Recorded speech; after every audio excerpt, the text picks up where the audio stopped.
Hello guys, आज मैं आपको बताने वाली हूँ रेडिएशन मैकेनिज्म। हमारा जो एंटीना है वो कैसे रेडिएट करता है ना, कैसे पावर्स को, सिग्नल्स को ट्रांसमिट करता है, रेडिएट करता है। तो रेडिएशन मैकेनिज्म क्या होता है? The sole functionality of an antenna is power radiation. तो जो मेन फंक्शन है एंटीना का है वो है पावर को रेडिएट करना, मीन्स ट्रांसमिट करना एंड सेंड करना, रिसीव करना।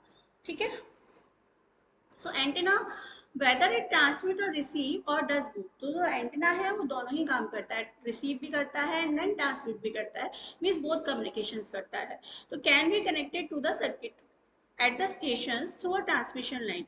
तो ये कैसे करेगा? वो कनेक्टेड होता है सर्किटरी से एट द स्टेशन पॉइंट पे, मीन्स जो एंटेना लगा होता है जिस जगह पे, वो स्टेशन पॉइंट होता है एंटेना का। और through a transmission line can, transmission line के थ्रू ये डेटा को ट्रांसमिट करता है एंड देन रिसीव करता है। क्लियर हुआ इतना? The functioning of an antenna depend upon the radiation mechanism of a transmission line. तो जो एंटेना की फंक्शनिंग है, मीन्स वर्क है, वो डिपेंड किस पे करता है? रेडिएशन मैकेनिज्म पे, मतलब हम किस तरीके से डेटा को रेडिएट कर रहे हैं, ठीक है, ट्रांसमिशन लाइन के through. A conductor which is designed to carry current over large distance with a minimum losses. A conductor होता है मीन्स एक पोल होगा सिंगल टाइप का, ठीक है। वो क्या करेगा? जो आपका डेटा है उसमें क्या होगा, जो पोल है उसमें करंट चार्ज होगा। जब करंट चार्ज होगा तो वो जो डेटा है आपका कोशिश करेगा कि ज़्यादा से ज़्यादा लार्ज डिस्टेंस पे आपके डेटा को ट्रांसमिट कर सके, और विथ मिनिमम लॉसेस, मीन्स कम से कम आपका डेटा लॉस हो और आपका जो डेटा है वो लॉन्ग डिस्टेंस तक वो रेडिएट कर पाए, ट्रांसमिट कर पाए। It is term as a transmission line. और ये काम कैसे करेगा? ट्रांसमिशन लाइन के थ्रू डेटा को ट्रांसमिट करेगा।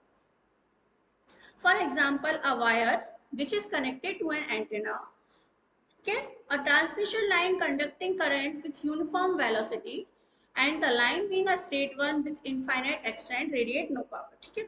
मीसी ये ट्रांसमिशन लाइन है, सपोज इसके थ्रू आपका जो डेटा है वो ट्रांसमिट हो रहा है, और ये क्या है? आपका वेव गाइड, जहाँ से हमारा डायरेक्शंस चेंज होता है, मीन्स जहाँ से जो हमारा डेटा है, हमारा रेडिएशन है, वो फुल वेव में, ठीक है, रेडिएट पावर ट्रांसमिट होती है। उसे हम, इसको हम क्या बोलते हैं? Wave guide. यहाँ से हमारे वेव्स गाइड होंगे, डायरेक्शंस में जाएंगे, है ना। और ये क्या है? हमारी ट्रांसमिशन लाइन। तो क्या बोल रहे हैं? जो ट्रांसमिशन लाइन कंडक्ट करेगी करंट को विथ यूनिफॉर्म वेलोसिटी के साथ, एक चार्ज के साथ, and the line being as straight one with infinite extent radiates no power, ठीक है। तो क्या होगा? अगर हम कोई भी पावर रेडिएट नहीं करेंगे, ठीक है, तो वो हमारा जो करंट है वो फ्लो नहीं करेगा, ठीक है। For a transmission line to become a wave guide और to radiate power has to be process such as such. देखिए कहाँ थे? For a transmission line to become a wave guide. Wave guide क्या होता है? Is a structure that guided waves such as electromagnetic wave or sound with minimum loss of energy by restricting the transmission of energy to one direction. तो waveguide क्या करेगा?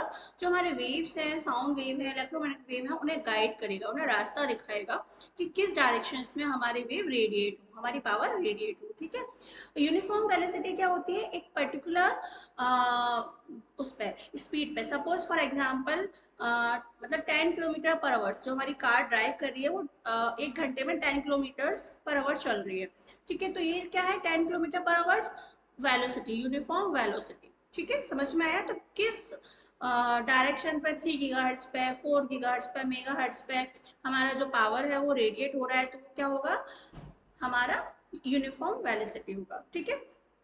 समझ में आया uniform velocity क्या होता है, वेव गाइड क्या होता है? अब देखिए, if the power has to be radiated through the current conduction is with uniform velocity, means एक fixed distance पर या fixed speed पर, तो वायर और transmission line should be band, truncated और टर्मिनेटेड, ठीक है। तो अगर पावर को हमें रेडिएट करना है करंट कंडक्टर पर, जिसका कंडक्टर में करंट क्या हो रहा है?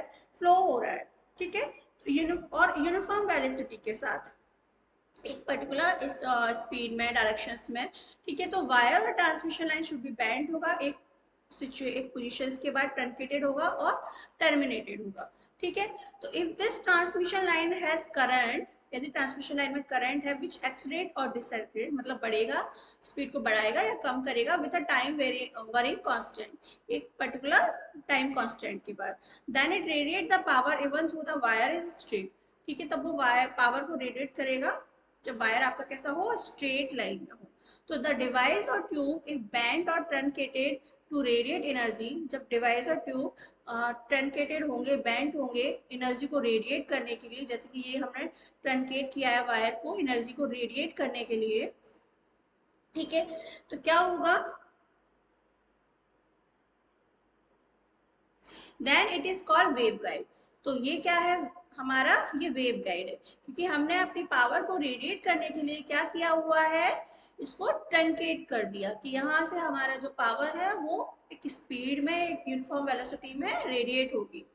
ठीक है, उसे हम वेव गाइड बोलते हैं। तो a wave guide is a structure that guided waves such as electromagnetic wave sound with minimum loss of energy, कम से कम हमारा डेटा लॉस हो और हमारा जो साउंड वेव्स हैं, जो भी हमारा डेटा है वो डेस्टिनेशंस पे पूरा का पूरा हमारा डेटा पहुंच जाए कम से कम लॉस के साथ। ठीक है, तो ये हमारा एंटेना का काम होता है। This are specially use for microwave transmission और रिसेप्शन। इसे मेनली हम यूज करते हैं माइक्रोवेव ट्रांसमिशन और रिसेप्शन के लिए। ये आप समझ लीजिए ट्रांसमिशन लाइन है, ये हमने जब वायर को ट्रंकेट कर दिया, मीन्स ये लास्ट पॉइंट है, यहाँ से हमारी जो पावर है वो रेडिएट होगी, मीन्स फ्लो होगी। ठीक है, तो इस जो पॉइंट है इसको हम क्या बोलते हैं, वेव गाइड। और ये क्या है, हमारे ट्रांसमिशन लाइन, यहाँ से हमारी जो पावर है, हमारे साउंड है, हमारी इलेक्ट्रोमैग्नेटिक वेव्स है, वो क्या हो रही है, रेडिएट हो रही है।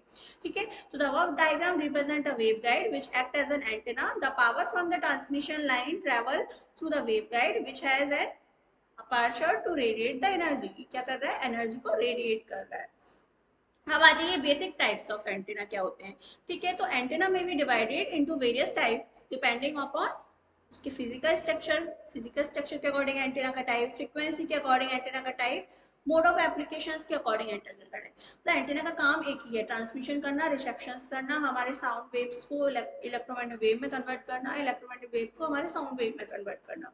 ठीक है, अकॉर्डिंग टू उसके साइज के, उसकी फ्रीक्वेंसी की रेंज के, उसके काम के, उसके स्ट्रक्चर के अकॉर्डिंग हमने उसको कैटेगराइज कर दिया एंटेना को। ठीक है, तो फिजिकल स्ट्रक्चर में क्या आते हैं, wire, aperture, reflector, lens antenna, microstrip antenna, है ना, और एरे पैटर्न। अब देखिए ये वायर, अपर्चर, ये सारे सारे किसमें है, स्ट्रक्चर बेस में आएंगे।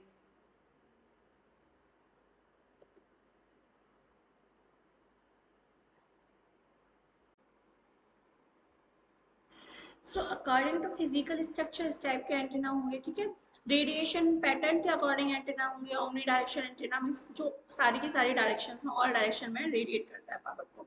और डायरेक्शन एंटेना मतलब एक डायरेक्शन में डेटा को रेडिएट करता है। ठीक है, स्ट्रक्चर वेस यही हो गए आपके, ये कुछ मैंने इसमें डिस्क्राइब कर दिए, कुछ ये है। फ्रीक्वेंसी के अकॉर्डिंग होगा, किस फ्रीक्वेंसी में, रेडियो फ्रीक्वेंसी में ट्रांसमिट हो रही है, माइक्रोवेव फ्रीक्वेंसी है, क्या फ्रीक्वेंसी है एंटीना की, है ना। Polarise antenna horizontal polarise antenna है या वर्टिकल पोलराइज एंटीना है, तो ये हम आगे डिटेल में पढ़ने वाले हैं। अब फ्रीक्वेंसी ऑफ ऑपरेशंस क्या होते हैं एंटीना पे, फ्रीक्वेंसी ऑफ ऑपरेशंस क्या होते हैं, वेरी लो फ्रीक्वेंसी पे रेडिएट हो रही है, लो फ्रीक्वेंसी पे रेडिएट हो रहा है डेटा हमारा, मीडियम फ्रीक्वेंसी पे हो रहा है, या हाई फ्रीक्वेंसी पे हो रहा है, या वेरी हाई फ्रीक्वेंसी पे हो रहा है ना, या फिर अल्ट्रा हाई फ्रीक्वेंसी पे हो रहा है, सुपर हाई फ्रीक्वेंसी पे हो रहा है, या फिर माइक्रोवेव रेडिएट हो रही है हमारी पावर, या फिर रेडियो वेव पावर्स रेडिएट हो रही है। ठीक है, तो ये फ्रीक्वेंसी ऑफ ऑपरेशन है, लो फ्रीक्वेंसी, हाई फ्रीक्वेंसी, इस बेस पे भी हमने कैटेगराइज किया हुआ है। मोड ऑफ एप्लीकेशंस क्या होते हैं, मोड ऑफ एप्लीकेशंस क्या होते हैं, पॉइंट टू पॉइंट कम्युनिकेशंस। तो पॉइंट टू पॉइंट कम्युनिकेशंस क्या होता है, जैसे कि आपका मोबाइल टू मोबाइल कम्युनिकेशंस, ठीक है, tower to tower communication. Suppose source से मुझे डेस्टिनेशन पे टॉकिंग करनी है, बात करनी है, तो उस सोर्स टू डेस्टिनेशन के बीच में नंबर ऑफ एंटेना आएंगे, 5, 6 या 10 एंटेना, है ना। तो वो कैसे पॉइंट टू पॉइंट कम्युनिकेट कर रहे हैं। ठीक है, इसके बाद ब्रॉडकास्ट एप्लीकेशन। ब्रॉडकास्ट एप्लीकेशंस क्या होता है, broadcasting is the distribution of audio video content to a dispersed audience by any electromagnetic video, means one to many transmissions. जैसे कि आपने देखा हो कोई भी न्यूज होती है तो एक चैनल पे ना होके वो सारे के सारे चैनल पे, अगर वो बहुत ही मतलब पॉपुलर न्यूज है उस समय, जैसे सपोज किसी क्रिकेटर की है, किसी एक्टर्स की है ना, या फिर किसी मतलब पॉलिटिशियंस की है, नरेंद्र मोदी की है या राहुल गांधी की है, तो ये न्यूज सारे चैनल पे एक साथ ब्रॉडकास्ट होती है। न्यूज तो एक ही है ना।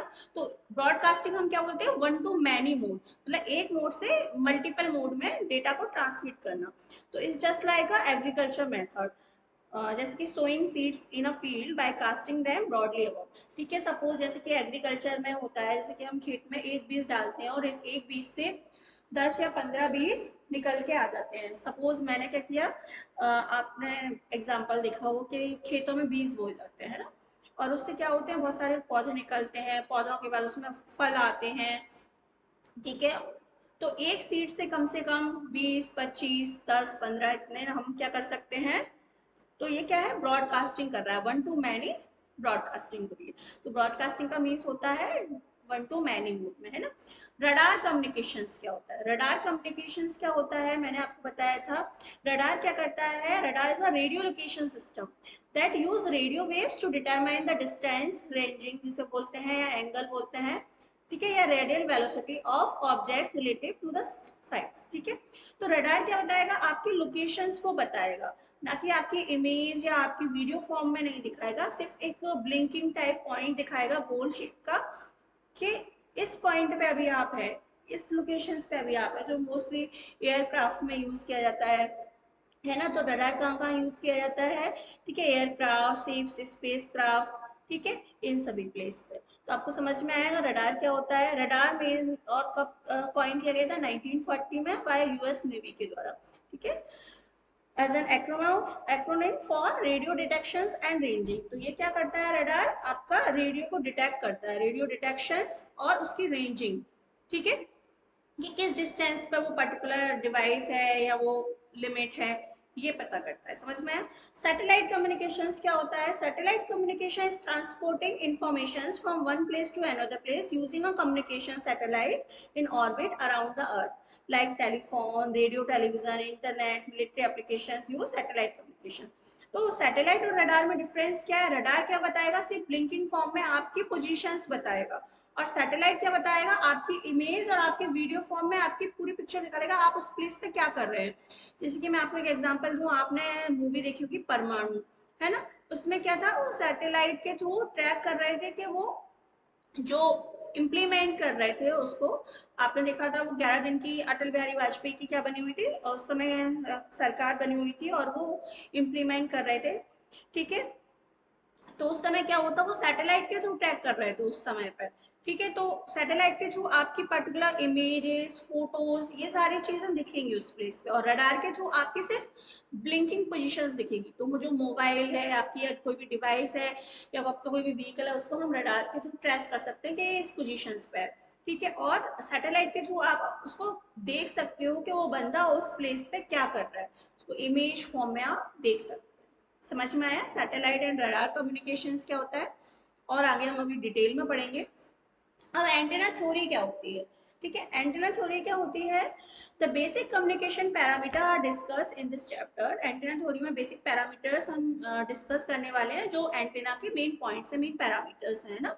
To have a better idea about the wireless communication using antenna, जो क्या कहेगा, बेटर आइडिया देगा वायरलेस कम्युनिकेशन के बारे में जो हम एंटेना के थ्रू कर रहे हैं। तो the wireless communication is done in the form of wave. तो वायरलेस कम्युनिकेशन हमेशा किस फॉर्म में होता है, वेव्स के फॉर्म में। Hence we need to have a look at the property of waves in the communication. तो हमें वेव की जो प्रॉपर्टीज हैं कम्युनिकेशंस के लिए, वो हमें देखना है। तो क्या क्या प्रॉपर्टीज हैं, क्या क्या पैरामीटर्स हैं, फर्स्ट है फ्रीक्वेंसी, सेकंड है वेवलेंथ, थर्ड है इम्पीडेंस मैचिंग, ठीक है, फोर्थ है वीएसडब्ल्यूआर मतलब voltage standing wave ratio and reflected power, bandwidth क्या होती है, परसेंटेज बैंडविड्थ क्या होता है, रेडिएशन इंटेंसिटी क्या होती है। ठीक है, तो ये हम अभी देखने वाले हैं।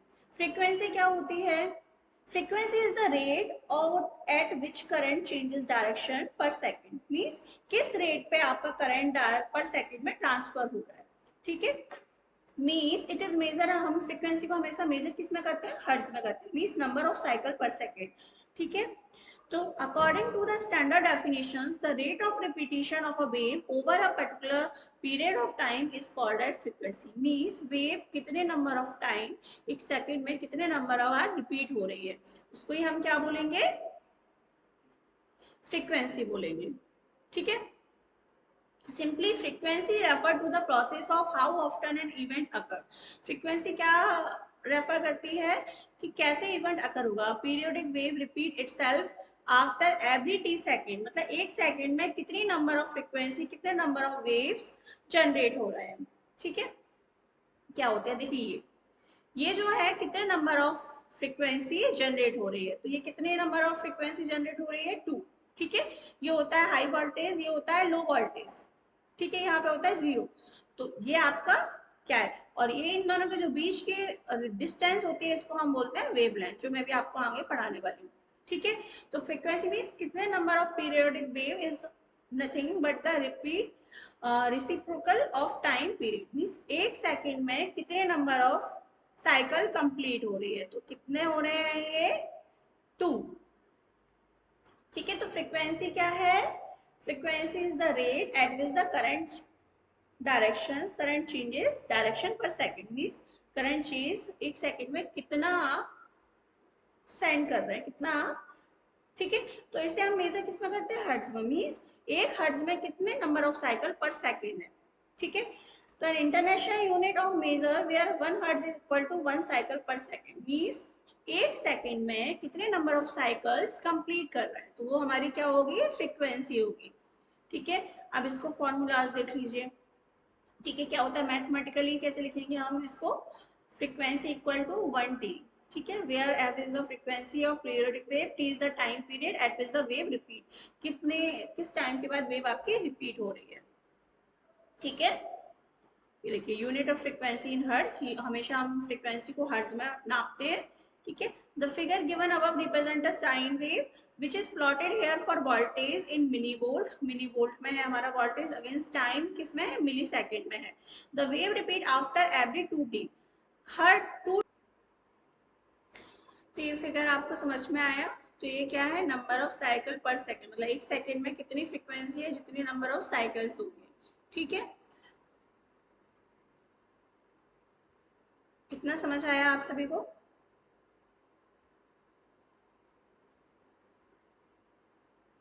अब देखिए वेवलेंथ क्या होती है ना। वेवलेंथ क्या होती है, it is the distance between identical point, it is measure in metre, centimetre and millimetre. Identical point means ये पॉइंट, ठीक है, ये पॉइंट और ये पॉइंट के बीच की जो डिस्टेंस है उसे हम क्या बोलते हैं, वेवलेंथ। ये डिस्टेंस जितनी ज्यादा होगी उतनी ही फ्रीक्वेंसी, मतलब रेडिएशन ज्यादा होगा, मतलब फ्रीक्वेंसी की रेंज ज्यादा होगी, कि ये जितना बड़ा होगा उतनी दूरी दूरी पर फ्रीक्वेंसी टर्न होगी, है ना, हाई एंड लो। समझ लीजिए अब और डिटेल में डेफिनेशंस के साथ, वेवलेंथ क्या होती है, according to the standard definition the distance between two consecutive maximum point mean C A. ठीक है, सम ट्रेस में बोलते हैं, और between two consecutive minimum point through it is known as wavelength. Maximum point की डिस्टेंस एंड मिनिमम पॉइंट की डिस्टेंस को हम क्या बोलते हैं, वेवलेंथ बोलते हैं। Simply the distance between two immediate positive peak or two immediate negative peak is nothing but the length of that wave. It can be termed as a wavelength. ठीक है, यूज कुछ नहीं है, लेकिन उसको हम काउंट कैसे कर सकते हैं, जो इनके बीच की जो दूरी होती है हाई या लो के बीच की, उसे हम क्या बोलते हैं, वेवलेंथ बोलते हैं।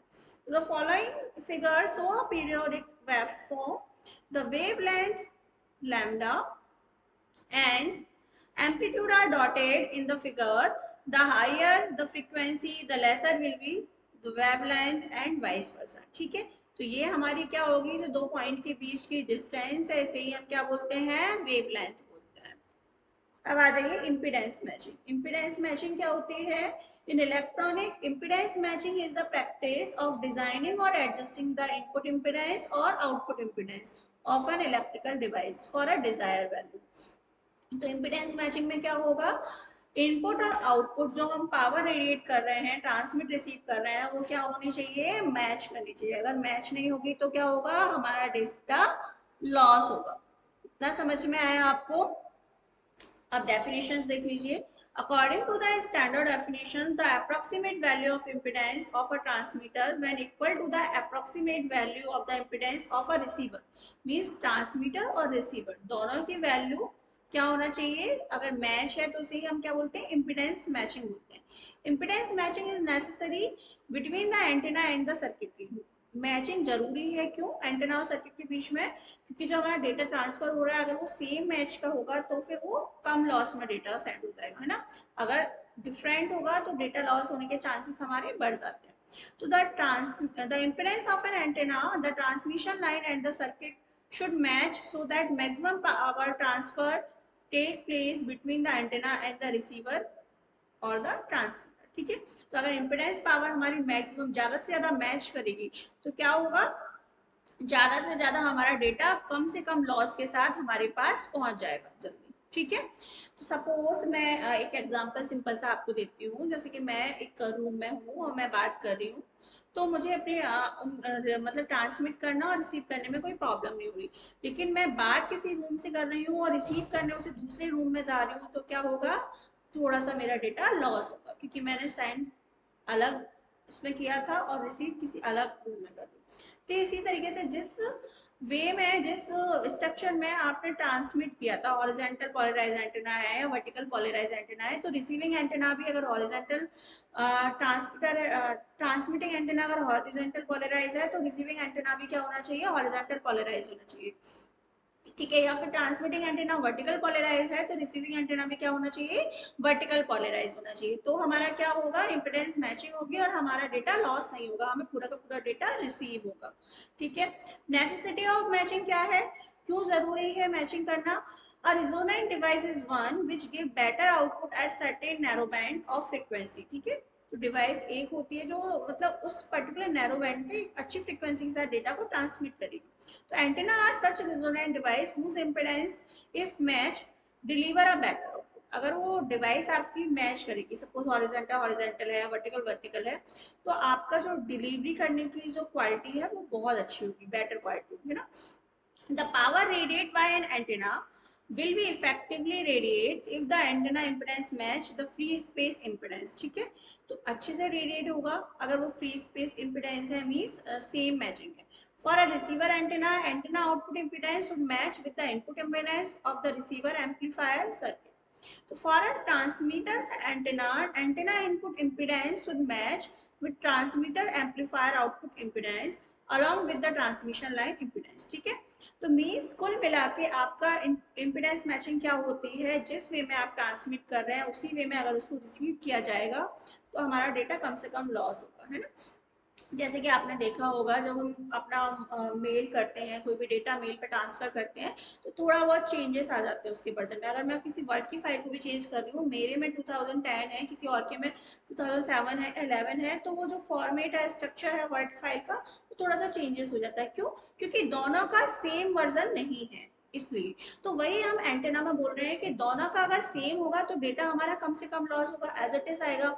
और तो अगर चेंज होगा, इम्पिडेंस मैचिंग चेंज होगी, तो थोड़ा बहुत डेटा लॉस होने के चांसेस बढ़ जाते हैं। इसलिए हमें कोशिश करनी चाहिए जो हमारा डेटा ट्रांसमिट हो रहा है वो इम्पिडेंस मैचिंग के साथ हो। तो ये एग्जांपल से आपको बहुत अच्छे से समझ में आएगा। जब हम वर्ड की फाइल सेंड करते हैं, कोई भी डॉक्यूमेंट सेंड करते हैं, अगर किसी और मतलब मेरा अगर विंडो 10 है मेरा वर्ड, और दूसरे का अगर विंडो 7 है या विंडो 11 है, तो थोड़ा बहुत उस वर्ड की फाइल में चेंजेस आएंगे, उसकी फॉर्मेटिंग स्ट्रक्चर थोड़ा सा बिगड़ जाएगा। तो वही चीज इस डेटा में अगर सेम मैचिंग का होगा तो डेटा बिल्कुल एज इट इज पहुंचेगा। अगर डिफरेंट होगी, चेंजेस होंगे थोड़े से मैचिंग में, तो थोड़ा बहुत डेटा आपका लॉस हो सकता है। ठीक है, अब आ जाइए V S W R, reflective power. V S W R क्या होता है, वोल्टेज स्टैंडिंग वेव रेशियो। ठीक है, तो पहले हम डेफिनेशन समझ लेते हैं क्या होता है। According to the standard definitions, the ratio of the maximum voltage, ratio of maximum voltage to the minimum voltage in a standing wave is known as voltage standing wave ratio। means कितना maximum से maximum volt और कितना minimum volt stand कर रहा है उस rod में, उस एंटेना में, है ना। In the impedance of the antenna, the transmission line and circuitry do not match with each other, then the power will not be radiated effectively. Instead, some of the power is reflected back। तो क्या बोल रहा है VSWR में, अगर आप जो send कर रहे हैं और सामने वाला रिसीव कर रहा है, अगर वो आपका इम्पिडेंस मैच नहीं करता है तो आपकी जो पावर है वो रेडिएट नहीं होगी इफेक्टिवली, मीन्स अच्छे से। ठीक है, क्या होगा, कुछ पावर आपकी रिफ्लेक्टेड होके बैक वापस आ सकती है। ठीक है, तो मतलब आपको पूरा का पूरा डेटा ट्रांसफर नहीं हो पाएगा। समझ में आया इतना आप सभी को? ठीक है। द की फीचर्स क्या है, the term which indicate the impedance mismatch VSWR, VSWR stand for voltage standing wave ratio, it is also called as SWR, ठीक है, static wave ratio, standing wave ratio. The higher the impedance mismatch, the higher will be the value of VSWR. The ideal value of, मतलब जो mismatch वाली condition है वो VSWR की value होगी. The ideal value of VSWR should be 1 means जब matching हो रही है वो ideal value. तो reflected power is the power wasted out of the forward power. Both reflected power and VSWR indicate the same thing. ठीक है, तो जो power आपकी waste हो रही है उसे कैसे काउंट करते हैं, VSWR में. अब VSWR होता क्या है, ठीक है, तो इसे हम कैसे डिफाइन करते हैं VSWR को, voltage standing wave ratio is defined as the ratio between transmitted and reflected voltage standing waves in a radio frequency electrical transmission system. It is a measure of how efficiently radio frequency power is transmitted from the power source to destination source through a transmission line. ठीक है, अब मैं आपको example के through समझाती हूँ. Suppose आपके घर में पानी की मोटर लगी हुई है ना, और पानी जब हमें क्या करना है, 1 मंजिल पर ट्रांसफर करना है, 2 मंजिल पर ट्रांसफर करना है, 3 मंजिल पर ट्रांसफर करना है, तो हमारे मोटर की एक पावर होती है, मतलब उसकी जो एफिशिएंसी होती है वो किस मंजिल तक पानी पहुंचा सकती है. फिर उससे ऊपर वो नहीं पहुंचा पाएगी पानी, क्योंकि उतने तेज से उतनी स्पीड से पानी नहीं आ रहा है, और वो मोटर की उतनी स्पीड नहीं है, उतना वोल्ट नहीं है कि वो उतने पावर रेडिएट कर पाए पानी को ऊपर तक, है ना. तो हम क्या करते हैं, हाई क्वालिटी की, बहुत अच्छी वोल्ट की, अच्छी पावर की पानी की मोटर लगाते हैं, वो मैं 5 मंजिल तक भी पानी दे सकती है. तो क्या डिफरेंस आया, मीन्स उस मोटर की, उसकी कैपेसिटी कितनी है, उसकी क्षमता कितनी है, कितनी इफिशियंसी के साथ वो डेटा को रेडिएट कर सकती है. ठीक है, ऐसे ही पर्सन होते हैं, एक पर्सन 4 घंटे में काम करके थक जाता है, एक पर्सन 8 घंटे में थकता है, एक बंदा 1 घंटे में थक जाता है.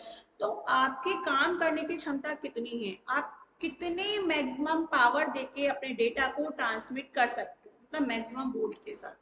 ठीक है, तो ये आपका क्या होता है, VSWR. समझ में आया VSWR क्या होता है. अब रिफ्लेक्टेड पावर क्या होती है, रिफ्लेक्टेड पावर क्या होती है, the reflected power is defined as the portion of the generated microwave power. ठीक है, तो रिफ्लेक्टेड पावर को कैसे डिफाइन करते हैं, जो जनरेट पावर हुई है, ठीक है, that is not couple into the process and that return back to the generator. Means VSWR क्या करेगा, पूरी ताकत के साथ, मैक्सिमम वोल्टेज के साथ डेटा को ट्रांसमिट करेगा. और रिफ्लेक्टेड पावर क्या करेगी, अगर वो पावर मैच नहीं कर रही है, कपल नहीं कर रही है, तो वो क्या होगी, जो पावर है वो रिटर्न बैक आएगी जहां से जनरेट हुई थी वहीं पे. सपोज पानी है, जैसे कि पानी आपका 5 मंजिल पे नहीं चढ़ पा रहा है, तो वो बैक होके नीचे ही आएगा ना, नहीं जा पा रहा है ऊपर, उसकी नहीं है इतनी स्पीड, कैपेसिटी नहीं है ऊपर तक पहुंचाने की. ठीक है, तो ऐसे ही पावर भी आपकी रिटर्न बैक आ जाती है जहां से जनरेट हुई थी वहीं. ठीक है, when antenna is not matched to the receiver, power is reflected. तो एंटेना अगर रिसीवर से मैच नहीं करेगा, ट्रांसमिशन हो, तो पावर आपकी रिफ्लेक्टेड होके, ठीक है, रिटर्न बैक आ जाएगी जहां से जनरेट हुई. अब आ जाइए बैंडविड्थ. बैंडविड्थ क्या होती है, according to the standard definition, a band of frequency in a wavelength. किस बैंड के साथ फ्रीक्वेंसी आपकी वेवलेंथ में ट्रांसमिट हो रही है, ठीक है, specify for particular communications is known as bandwidth. और अच्छे से समझिए बैंडविड्थ होता क्या है. Bandwidth is the maximum rate of data transfer. मतलब बैंडविड्थ क्या है, मैक्सिमम रेंज, कितनी ज्यादा से ज्यादा रेंज के साथ आप डेटा को ट्रांसफर कर सकते हैं अक्रॉस अ गिवन पाथ. ठीक है, तो बैंडविड्थ में भी कैरेक्टराइज एज नेटवर्क बैंडविड्थ और डेटा बैंडविड्थ. ठीक है, समझ में आया बैंडविड्थ क्या है, कितने मैक्सिमम रेट के साथ हम डेटा को, अपने वॉइस को, अपने सिग्नल्स को ट्रांसमिट कर सकते हैं सोर्स टू डेस्टिनेशन. ठीक है, तो द सिग्नल व्हेन ट्रांसमिटेड और receive is done over a range of frequency. जो सिग्नल्स हैं जो ट्रांसमिट करेंगे और रिसीव करेंगे पर्टिकुलर रेंज ऑफ फ्रीक्वेंसी के साथ, this particular range of frequency are allotted to a particular signals. तो ठीक है, वो किसके होंगे, उस सिग्नल्स को, पर्टिकुलर सिग्नल्स को अलॉटेड होंगी उस नंबर ऑफ फ्रीक्वेंसी की range, so that other signals may not interfere in this transmission. other signals उस frequency की range में interfere नहीं करेंगे, disturb नहीं करेंगे. ठीक है, तो bandwidth is the band of frequency between the higher and lower frequency over which a signal is transmitted. जैसे कि मैंने आपको ये बताया था, ये frequency किस वे में जा रही है. ठीक है, समझ में आया इतना. ठीक है, तो सिग्नल जो ट्रांसमिट करेंगे, the bandwidth once allotted can not be use by other. अगर एक बार बैंडविड्थ आपको अलॉट हो गया तो वो उसे दूसरा यूज नहीं कर सकता. The whole spectrum is divided into bandwidth to allot to different transmitter, ठीक है। तो वो जो स्पेक्ट्रम है उसको हम डिवाइड किस में करते हैं, बैंडविड्थ में। कितने बैंडविड्थ से आपका डेटा ट्रांसमिट होगा, मतलब कितने मैक्सिमम रेट के साथ आपका डेटा ट्रांसमिट होगा, ठीक है। The bandwidth which we must discuss can also be called as absolute band, ठीक है, समझ में आया आपको। अब परसेंटेज बैंडविड्थ क्या होता है, according to the standard definition the ratio of absolute bandwidth, मतलब क्या रेशियो के साथ आप बैंडविड्थ डेटा को ट्रांसफर कर रहे हैं to the centre frequency of that bandwidth can be term as percentage bandwidth. Means किस रेशियो के साथ आप अपने डेटा को मैक्सिमम रेट के साथ डेटा को ट्रांसमिट कर रहे हैं, किस परसेंट के साथ डेटा को ट्रांसमिट कर रहे हैं, उसे हम क्या बोलते हैं, percentage bandwidth. The particular frequency with in a frequency band at which the signal strength is maximum, तो पर्टिकुलर फ्रीक्वेंसी क्या होती है, फ्रीक्वेंसी बैंड में किस सिग्नल स्ट्रेंथ मैक्सिमम है, ठीक है, is called a resonant frequency. तो जो मैक्सिमम फ्रीक्वेंसी होगी उसे हम रेजोनेंट फ्रीक्वेंसी भी बोलते हैं। It is also called centre frequency, और उसे हम क्या भी बोलते हैं, centre frequency of the band. The higher and lower frequency are denoted as higher frequency and lower frequency. कैसे डिवाइड करेंगे, F H and F L. The absolute bandwidth is given by minus F H minus F L, ठीक है, F H minus F L, absolute bandwidth पता चल जाएगा। High और लो के बीच frequency को माइनर करेंगे तो एब्सोल्यूट बैंडविड्थ हमें निकल जाएगा। To know how wider the bandwidth is, either fractional bandwidth और percentage bandwidth has to be calculated. तो बैंडविड्थ को हम कैसे परसेंटेज के साथ निकालेंगे, high frequency minus lower frequency. Mathematical expressions में क्या है, the percentage bandwidth is calculated to know how much frequency variation either a component or a system can handle। तो percentage bandwidth equal to absolute bandwidth, center frequency equal to fh minus fl, और center frequency where fh higher frequency, fl lower frequency, fc center frequency।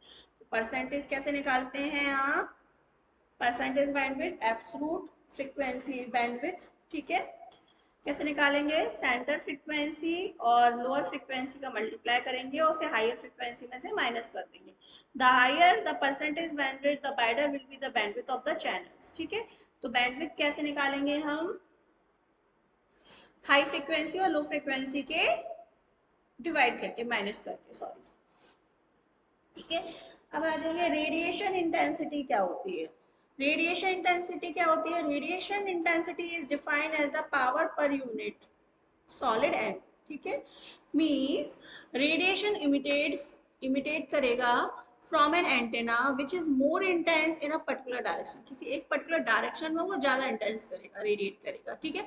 Indicates the maximum intensity of that antenna, means indicate करेगा maximum intensity को, maximum powers के साथ radiate करेगा data को antenna के। The emission of radiation to a maximum possible the maximum possible extent is nothing but the radiation intensity। कैसे, देखिए radiation intensity क्या होती है, रेडिएशन इंटेंसिटी और the radiation power pattern in a given direction defined as the power radiate from an antenna per unit, ठीक है। तो मतलब आप किस पर्टिकुलर डायरेक्शन में, एक डायरेक्शन में रेडिएशन को, रेडिएट को ट्रांसफर करना है, ठीक है। Radiation from an antenna per unit solid angle, ठीक है। तो रेडिएशन को हम कैसे मेजर करते हैं, पर unit solid angle. It is measure by what और सेट रेडियन, ठीक है। तो इसको वॉट और एसआर में हम मेजर करते हैं। तो द रेडिएशन एग्जाम्पल के थ्रू समझिए, radiation dose absorb by a person, radiation dose को क्या है, एक परसेंटेज वो एब्जॉर्ब किया जा रहा है, कैसे, that is the amount of energy deposited in human tissue, कितनी अमाउंट ऑफ एनर्जी डिपोजिट हो रही है ह्यूमन टिश्यू में बाय रेडिएशन। तो it is measure using the conventional unit rad और द एसआई यूनिट ग्रेड, ठीक है। तो रेडिएशन इंटेंसिटी क्या होती है, आपको एक एग्जांपल के थ्रू मैं समझाती हूँ कि एक पर्सन कितनी मैक्सिमम जो रेडिएशन है उसको एब्जॉर्ब कर रहे हैं, उसकी ह्यूमन बॉडी, उसके टिश्यूज एब्जॉर्ब कर रहे हैं। आपने देखा होगा आजकल क्या हो रहा है, मोस्टली 90% लोगों को क्या हो रहा है, कैंसर हो रहा है। कैंसर क्यों हो रहा है, क्योंकि नंबर ऑफ हम मोबाइल्स यूज कर रहे हैं, है ना, मोबाइल्स यूज कर रहे हैं तो क्या हो रहा है, हम एंटेना यूज हो रहा है, एंटेना से क्या होता है, रेडिएशन पावर निकलती है, जो रेडिएशन निकलता है वो कहीं ना कहीं हमारी बॉडी में एब्जॉर्ब होता ही है अगर हम उसके आसपास हैं तो, है ना। हम जितना ज़्यादा मोबाइल यूज करते हैं, इसीलिए सभी लोगों को, मोस्टली 99% लोगों को क्या हो रहा है, कैंसर के चांसेस बढ़ रहे हैं। तो जो रेडिएशन है वो हमारे लिए क्या है, हमारे लिए भी और जानवरों के लिए भी, पक्षियों के लिए भी क्या है, हार्मफुल है, ठीक है। तो आपको रेडिएशन इंटेंसिटी समझ में आई कि आप कितना रेडिएशन एब्जॉर्ब कर पा रहे हो, ठीक है। तो आपको समझ में आया radiation dose absorb by a person, ठीक है, the amount of energy deposit in human tissue bye radiation, ठीक है। और इसको मेजर हम कैसे करते हैं, एसआई में और grays wise.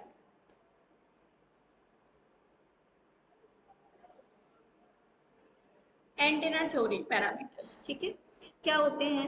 Radiation intensity of an antenna is closely related to the direction of beam focus and the efficiency of beam toward that directions, means किस डायरेक्शंस में जो डेटा है वो रेडिएट करेगा अपने पावर्स, ठीक है। बीम क्या है, किस एफिशिएंसी के साथ डेटा हमारा ट्रांसफर होगा, ठीक है। तो in this chapter let us have a look at the term that deal with these topics, ठीक है। डायरेक्टिविटी क्या है, according to the standard definition the ratio of maximum radiation intensity of the subject antenna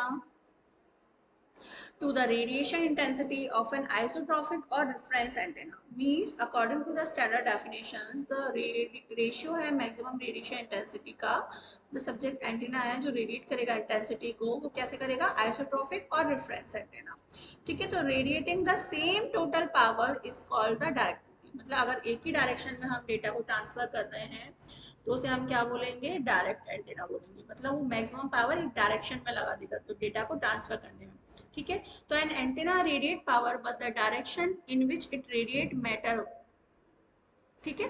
तो matter much means antenna radiate करेगा power को but जो डायरेक्शन है जिसमें वो रेडिएट करेगा वो बहुत अच्छा होगा अगर एक डायरेक्शन में करेगा। मीन्स अगर डेटा कैसा है हमारा, ओमनी डायरेक्शन में मीन्स सारी डायरेक्शन में कर रहा है तो उसकी रेंज कम होगी, है ना, मतलब कम रेंज तक, कम दूरी तक डेटा को सेंड कर पाएगा।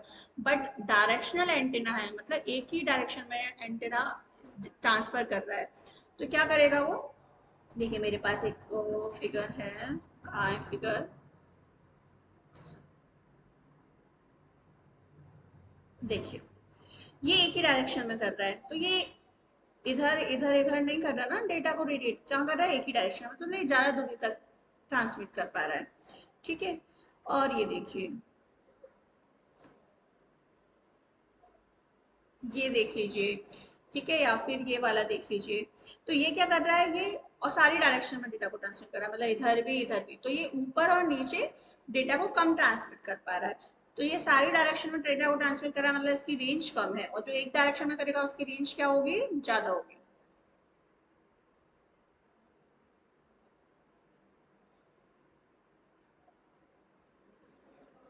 ठीक है। समझ में आया इतना।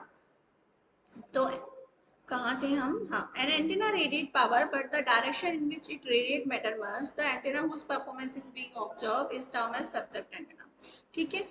तो its radiation intensity is focus in a particular direction while it is transmitting और रिसीविंग, तो hence the antenna is said to have its directivity in that particular direction, तो जो एक पर्टिकुलर डायरेक्शन में डेटा को ट्रांसफर करेगा वो क्या होगा, डायरेक्टिविटी एंटीना होगा, ठीक है।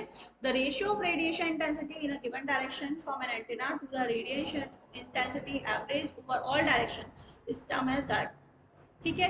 If that particular direction is not satisfied, then the direction in which maximum intensity is observed, it can be taken as the directivity of that antenna, ठीक है। The directivity of a non-isotropic antenna is equal to the ratio of the radiation intensity in a given direction, ठीक है। अगर non isotropic antenna होगा तो particular एक direction में data को ट्रांसफर कर रहा होगा, ठीक है।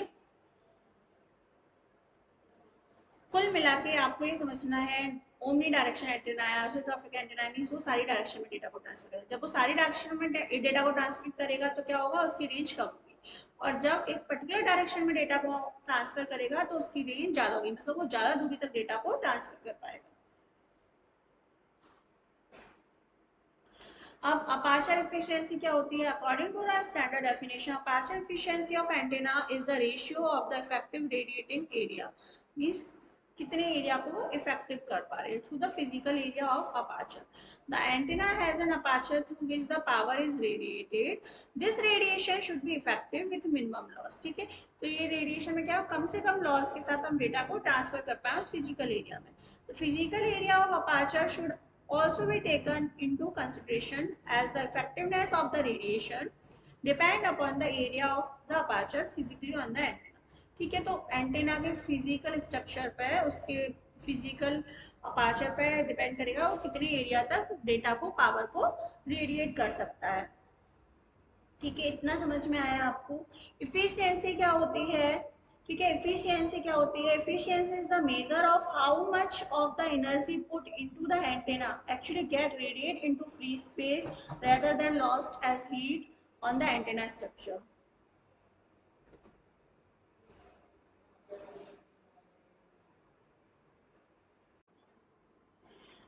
तो हम क्या देख रहे थे? Antenna efficiency. तो according to the standard definitions, antenna efficiency is the ratio of the radiate power of the antenna to the input power accepted by antenna. Means कितनी, हाउ मच एफिशिएंसी के साथ हम डेटा को radiate कर सकते हैं। तो simply an antenna is mean to radiate power given at its input with minimum losses. Means कितनी पावर स्पीड के साथ, कितनी इफिशिएंसी के साथ, हाउ मच पावर के साथ हम डेटा को एज अ इनपुट दें और वो उतनी ही स्पीड के साथ क्या होगा, उतनी ही फास्ट रेडिएट होगा, डेटा हमारा पहुंचेगा डेस्टिनेशन पॉइंट पे विथ मिनिमम लॉसेस के साथ। ठीक है, तो the efficiency of an antenna explain how much an antenna is able to deliver its output effectively with minimum losses in the transmission line. Means कितनी speed के साथ, कम से कम लॉस के साथ, कितने जल्दी हमारे आउटपुट को डिलीवरी पॉइंट तक पहुंचा सकता है। ठीक है, this is otherwise called as radiation efficiency factor of an antenna. इसी को ही हम क्या बोलते हैं? Radiation efficiency factor. ठीक है, तो इफिशियंसी क्या होती है? Antenna efficiency, efficiency is the measure of how much of the energy put into the antenna actually get radiate into free space rather than lost as heat on the antenna structure। इस कम से कम losses के साथ हमारा data बहुत ही speed के साथ, frequency के साथ डेटा हमारा डेस्टिनेशन पॉइंट पर पहुंचे। ठीक है, समझ में आया? डायरेक्टिविटी मींस ऑल डायरेक्शन में, तो उसे हम ओमनी डायरेक्शन एंटेना बोलते हैं। डायरेक्शन एंटेना है तो एक ही डायरेक्शन में सेंड करेगा डेटा को। ठीक है, इफिशियंसी का मींस क्या हो गया? कितनी इफिशियंसी के साथ हम भेज सकते हैं, उसको ऐसे मेजर करेंगे कि how much of energy put into the antenna that actually transmit the signal. ठीक है, समझ में आया एंटेना एफिशिएंसी? अब गेन पे आ जाइए। गेन के लिए देखो मैं आपको एक एग्जांपल बताऊं, उसके जो आपको पहले अच्छे से समझ में आएगा, फिर हम गेन पढ़ेंगे, है ना। कहाँ है ये? देखिए, ये क्या हो रहा है? एक ही डायरेक्शन में ट्रांसफर कर रहा है ना। तो क्या है ये? यहाँ पे जो गेन है ये क्या है? 0 है यहाँ पे गेन। और जो गेन है मतलब हायर लिमिट, हायर रेंज, जहाँ तक आपकी डेटा है, जो फ्रिक्वेंसी है रेडिएट हो रही है, इस हायर डिस्टेंस तक रेडिएट हो रही है। तो ये क्या है आपका? Gain, antenna gain. यहाँ तक क्या कर रहा है आप? एंटीना गेन कर रहा है, पावर को रेडिएट कर रहा है। और यहाँ पे गेन, एंटीना गेन क्या होगा? 0 होगा। और यहाँ पे क्या होगा? High antenna gain. ठीक है, समझ में आया इतना आपको?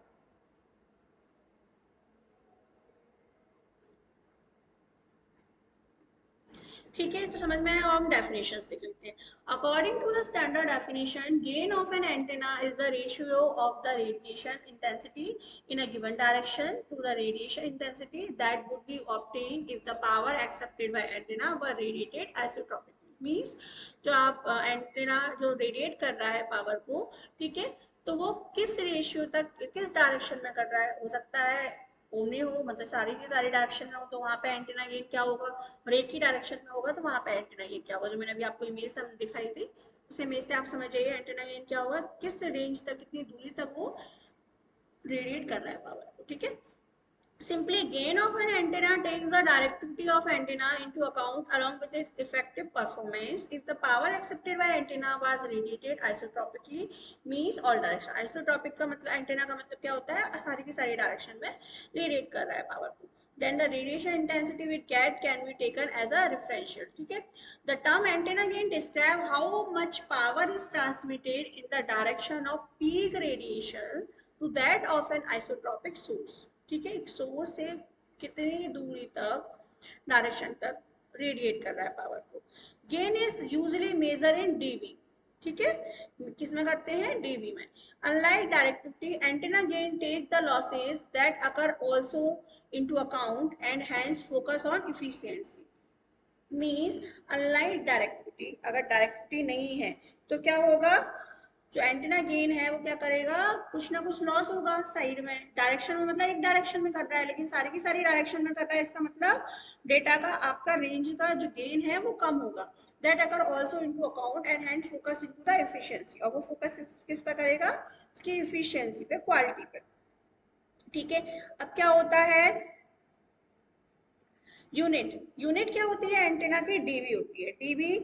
ठीक है, मतलब आप कैसे कैलकुलेट कर रहे हैं उसकी रेंज क्या है। ठीक है, तो कैसे कैलकुलेट कर रहे हैं आप उसकी रेंज को, जैसे कि आप उसकी कर रहे थे ना हर्ट्ज में, फ्रीक्वेंसी को कैसे मेजर कर रहे थे हम, हर्ट्ज में मेजर कर रहे थे, ऐसे ही गेन को कैसे करते हैं, डीबी में मेजर करते हैं। ठीक है, इतना समझ में आया।